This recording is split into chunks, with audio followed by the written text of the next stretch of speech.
ஹே விஸ்னரிஸ், உப்பில்லா பண்டம் குப்பையிலே அப்படிங்கிற பழமொழியை நம்ம எல்லோரும் பலமுறை கேட்டிருப்போம். உலகத்திலே தலை சிறந்த செப்பந்து சமைத்திருந்தாலும் சரி, அதுல கொஞ்சம் உப்பு குறைஞ்சா கூட நம்மளால அதை சாப்பிடவே முடியாது. ஆனால் அந்த ஒரு சின்னஞ்சிறிய சிட்டிகை உப்பு எப்படி உணவின் சுவையை அப்படியே மேஜிக் மாதிரி மாத்த தெரியும், என்னைக்காவது யோசிச்சு இருக்கீங்களா? உப்புக்குள்ள அப்படி என்ன அறிவியல் ஒளிஞ்சிருக்கு? இன்னைக்கு வீடியோல உப்பின் சுவாரஸ்யமான ரகசியத்தை பத்தி தான் பார்க்க போறோம். முதல் மற்றும் முக்கியமான காரணம், உப்புக்கு கசப்பை மறைக்கக்கூடிய ஒரு அபாரமான சக்தி இருக்கு. நம்ம நாக்கில் இருக்கிற சுவை அரும்புகள்ல கசப்பை உணரும் செல்களை உப்பு தற்காலிகமாக செயலிழக்க செய்யும். கசப்பு குறையும் போது என்ன ஆகும்? உணவில் உள்ள இனிப்பு மற்ற சுவைகள் தானாக நம்ம நாக்குக்கு தூக்கலாக தெரியும். இதனாலதான் சாக்லேட், கேரமல் போன்ற இனிப்புகள் கூட சிறிதளவு உப்பு சேர்க்கிறார்கள். இனிப்போடு கொஞ்சம் உப்பு சேர்த்தால் அந்த இனிப்பு சுவை பல மடங்கு அதிகரிக்கிறது. உங்களுக்கு ஒரு விஷயம் தெரியுமா? சுவை என்பது நாக்கில் மட்டும் இல்லை, நம்ம மூக்கிலும் இருக்கிறது. நாம் உணரும் சுவையில் 80% நுகர்தல் சம்பந்தப்பட்டது.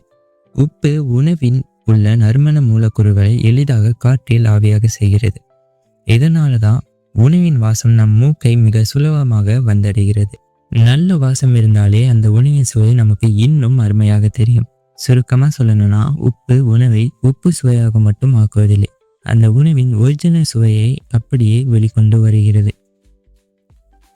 அடுத்ததாக, பள்ளியில் நாம் படித்த ஆஸ்மாலிக்கும் முறை. காய்கறிகளிலோ அல்லது இறைச்சியிலோ உப்பை தூவும் போதே அது உள்ளே இருக்கும் அதிகப்படியான தண்ணீரை வெளியே இழுக்கிறது. இப்படி தண்ணீர் வெளியேறும் போது அந்த உணவுக்குள் இருக்கும் இயற்கையான சுவை நீத்து போகாமல் இன்னும் அடர்த்தியாக மாறுகிறது.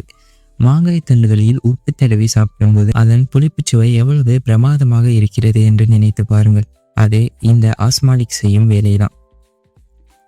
அவ்வளவு தாங்க, உப்பு ஒரு சுவை மட்டுமல்ல, அது மற்ற சுவைகளை பல மடங்கு உயர்த்தும் ஒரு மிகச்சிறந்த ஃப்ளேவர் ஆம்ப்ளிஃபையர்.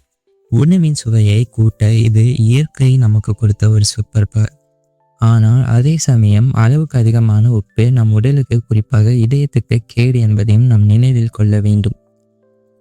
அதனால் அளவோடு உப்பை சேர்ப்போம், உணவை சுவையாக சாப்பிடுவோம். இந்த வீடியோ உங்களுக்கு புதிய தகவலை தந்திருந்தால் மறக்காம லைக் பண்ணுங்க, உங்க நண்பர்களோடு ஷேர் பண்ணுங்க. இது போன்ற நிறைய அறிவியல் மற்றும் சுவாரஸ்யமான தகவலுக்கு நம்ம சேனலை சப்ஸ்கிரைப் பண்ணுங்க. மீண்டும் ஒரு சூப்பரான வீடியோவில் சந்திக்கலாம். நன்றி, வணக்கம்.